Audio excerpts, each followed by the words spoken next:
safely home in the warehouse. There's the hardwoods. Oh, don't I love it. Big pile of hardwood. Oh yeah, they got all the machines just put aside, huh? Beautiful.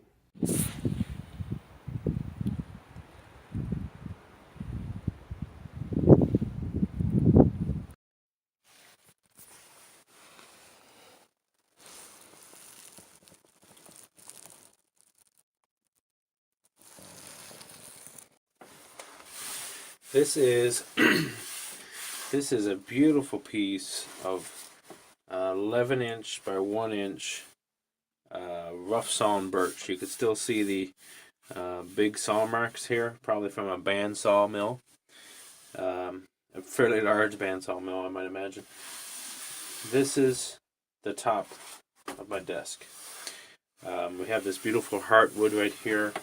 It's going to come out pretty like a dark red once we get clear coat on there. At this point, though, it doesn't look like much. I had a rough time deciding what I was going to start on. Was I going to start on the legs? Was I going to start on building the desk? But it's going to be the top that I'm going to start on for sure. A desk is a pretty big project to do in a shed that's pretty small. So I'm going to have to do it in parts. The top will have to be glued inside. And obviously it's too cold out here. It's about 12 below. Even just touching wood saps the warmth out of your hands. The desk is going to be somewhere around 40 by 20 inches. Some pretty hefty legs. And birch legs. Going to have a 5.5-inch skirt board. Now that you're closer, you can see it. It's going to have a 5.5-inch skirt board. I'm still thinking about what to do for drawers. I'm not sure about the drawers yet. But the whole point of this desk is to replace my computer desk, which is, not to be shown on YouTube. It's a pretty terrible desk at the moment. I'm going to do something a little bit more special with this one. Actually take the computer components apart and have the computer built into the desk under the top, which is going to be pretty cool. So somewhere I'm going to have to hide a power button and USB ports and everything, probably on the back of the desk, and it's going to be a lot of fun to do that. Anyway, without further ado, I can't wait to plane this down. So when we're talking about something that's 20 by 40, or this would probably be closer to 22 by 40, the biggest problem is making sure this whole piece of wood is planed true and flat. It's a big board, and it's going to be laminated to another board just like it to bring me up to full width. That's going to take some careful hand planing, making sure that all the angles are right, that we truly get a flat surface on the top. And when they glue up together, they glue up in the same plane, so we're not having a crooked or squish or twisty top. It's going to be a flat top on the desk. So I can't wait to start planing, so I'm going to shut up.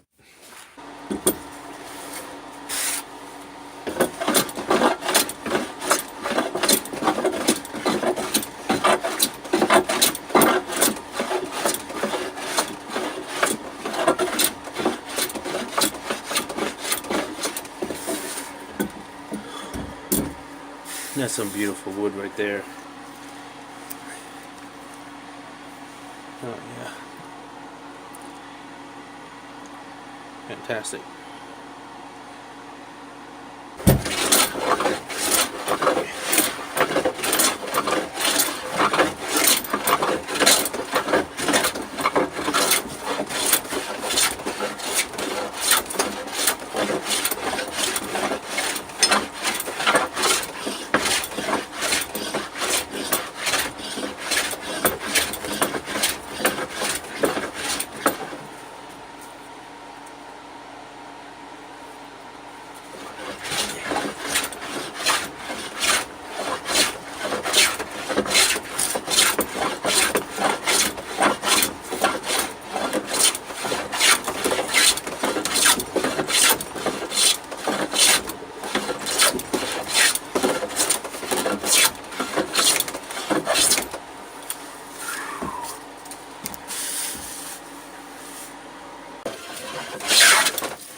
shaving. Those are beautiful shavings, aren't they? Oh, I think that's the best. It's a good example of hitting a high spot with a chamfered blade. I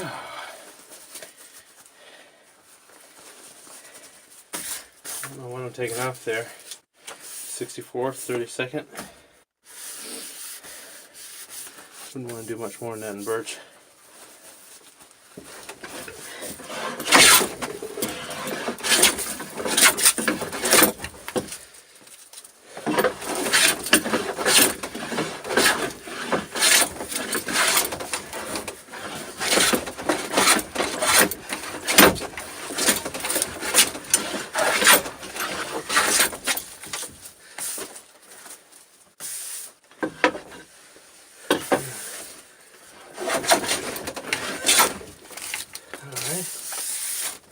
Looks awful good. Now this is my scrub plane, so it's a little bit rough in places, although it's shining. But you can feel a bit of undulations in the surface. Sometimes I like to leave that behind because it kind of, if you feel the top of this table, you'll feel the undulations and you'll know that a chamfered blade on a hand plane was the culprit. But I want this tabletop to be smooth because I'll be working my mouse on that. So I'm going to follow up with a smoothing plane. But we have a bad saw mark back here. It's just to the right of that middle island here where the grain is circling. So on this side the grain is running this way. This side the grain is running that way. So I got to turn this around to tackle that.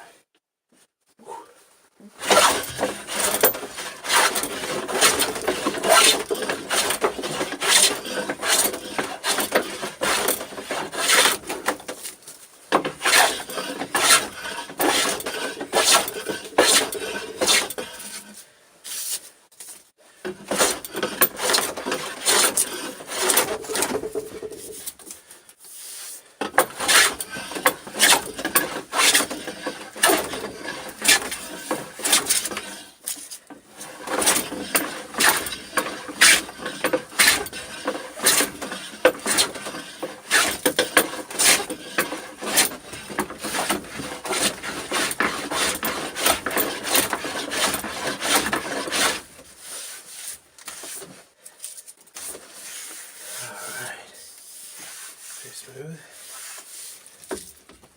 Right here you can see the dip crest of the blade, undulations there. You can feel it, you can barely see it. A little bit of tear right there. Fix that with the smoothing plane. Boy, that looks different. That's fantastic.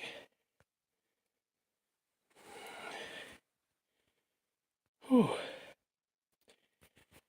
Let's pull out the smoothing plane. See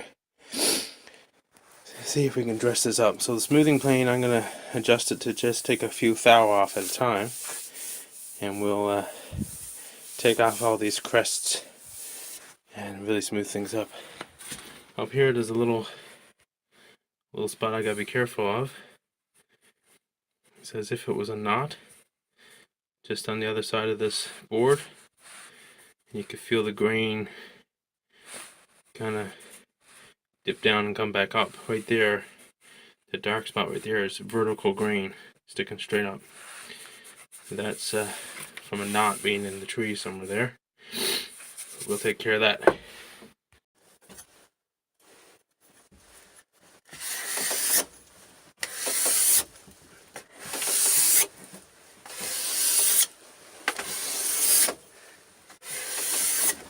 Have to show you this absolutely perfect surface. So right here I'm dealing with a knot. I like it. It's not a knot that's going to fall out anytime soon. It's kind of like on the end of the knot, right in the middle of the tree almost. There's a crack there, but the problem is I'm going to have grain going swooping away like this. No, actually that grain looks like it's coming up right there. And so these fibers right here can be cut going this way. These fibers right here should be able to be cut going that way. But right in the middle, around right here, we got grain that's kind of sticking out, going down. It's going to be a bit of a mess. So I'm going to clean this up first. Maybe take a couple swipes in here.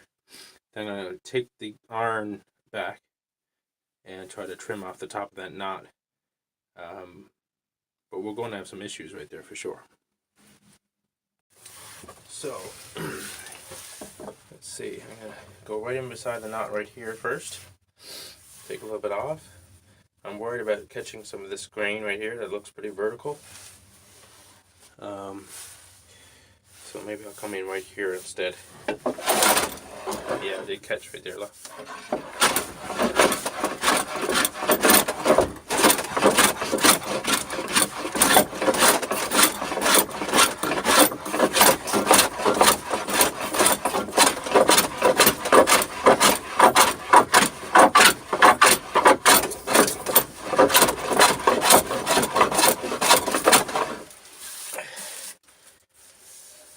So from the knot that way, I could cut going out.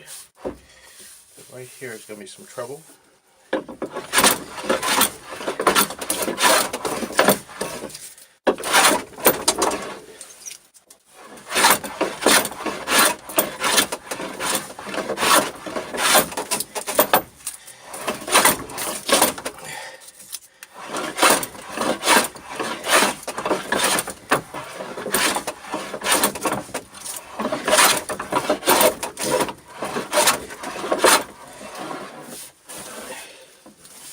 Try to go cross grain, that sometimes helps.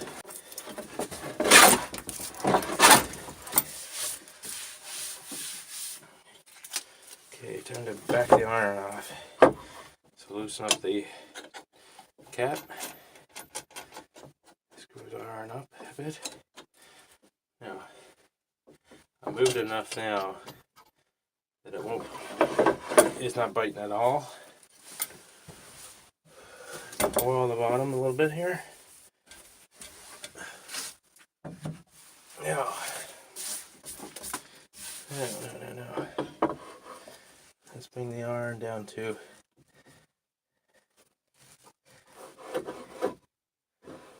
cutting depth.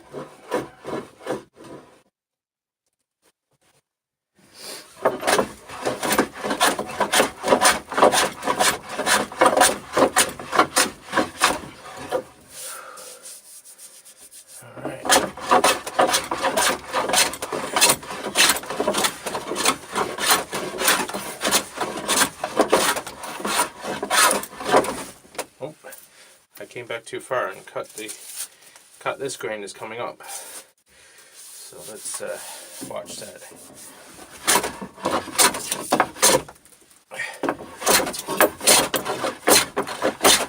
So here's my knot. It's cleaned up pretty nice. It's still a bit rough. On this side of the knot, the grain is pointing up and out. On this side, it's pointing up and that way. So in order for the blade not to catch, we got to move away from the knot in each direction. But that makes it difficult to get right on the knot. So I'm going to turn around now, try to trim off this knot like this. See if that works alright.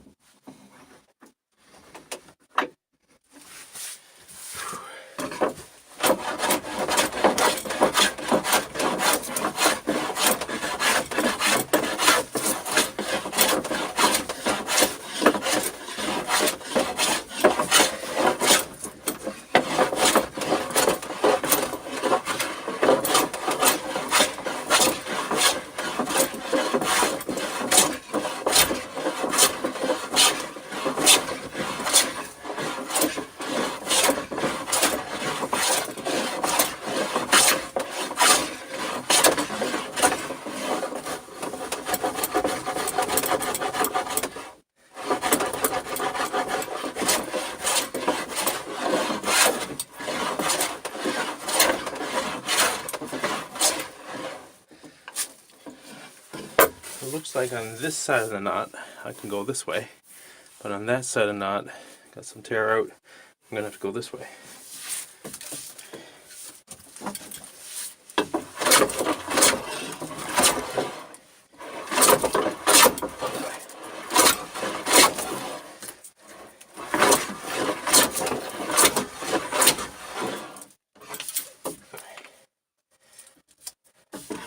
So I guess that knot was probably not a branch coming straight out like this. That branch might have been going this way or this way. I don't know how that would work to make this kind of grain, but it's interesting. Oops. Wasn't supposed to do that.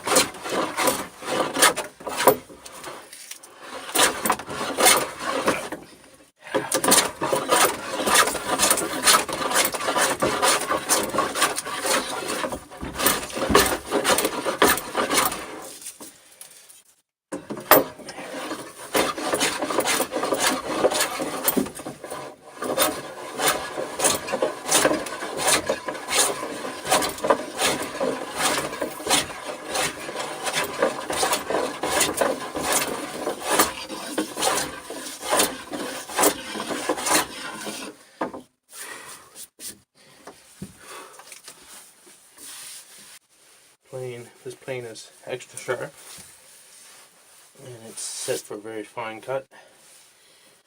Might be able to do something with it.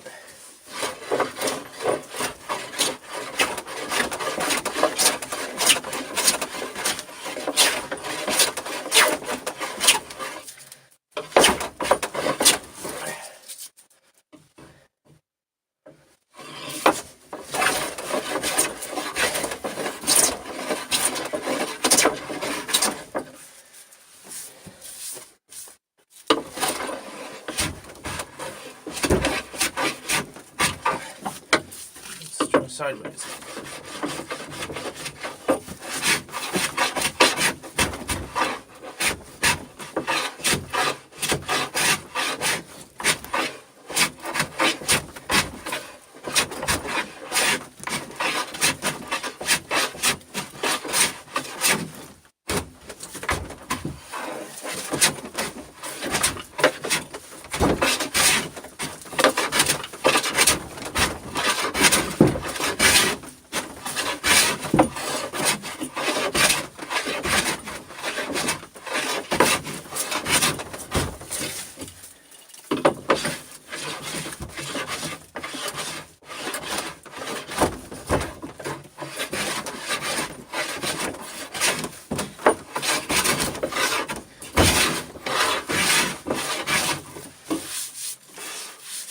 Oh yeah, that did a beautiful job in that knot. Alright, this I got the grabbing the scrapers here now.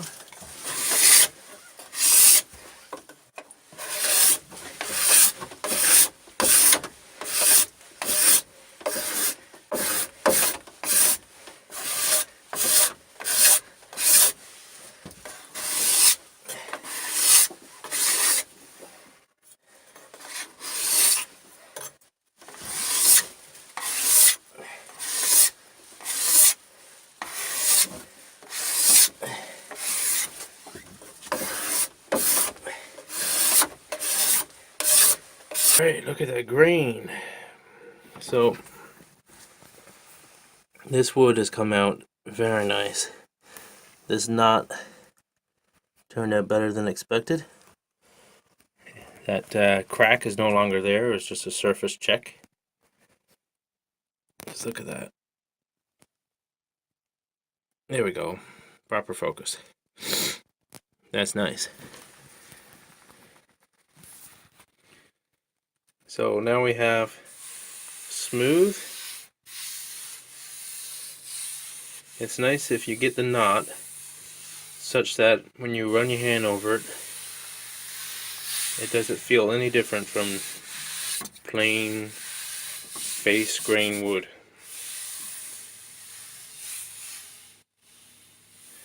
You feel a little bit of texture right there. But that will we're just going to have to use extra clear coat there because it's kind of ingrained sticking up, so it's going to be more spongy like when it soaks in the clear coat. Or the, I'm not going to use a clear coat, but when I use like an oil finish, and sand it right there, and that should come out looking good.